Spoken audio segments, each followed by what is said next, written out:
One thing you're never going to be able to avoid is disruptive behavior in school. At some point, a student is going to challenge the rules, and that's in pretty much every single school. There are very few exceptions, if any. With that said, your approach to addressing that behavior is going to have a direct impact on what the secondary behavior from that student is going to be. Let me be clear, you cannot control what their secondary behavior is going to be.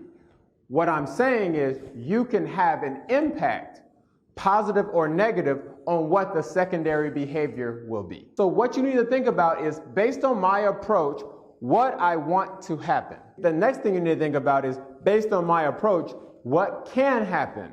And the last thing that you need to think about, but you have no control over, is what will happen. And when you think about what will happen, think about what has happened in the past based on your approach. So let's say you write out all the things you want, can, and will happen in each respective circle. When you put it in a Venn diagram, the blue star is ideally where you want to be.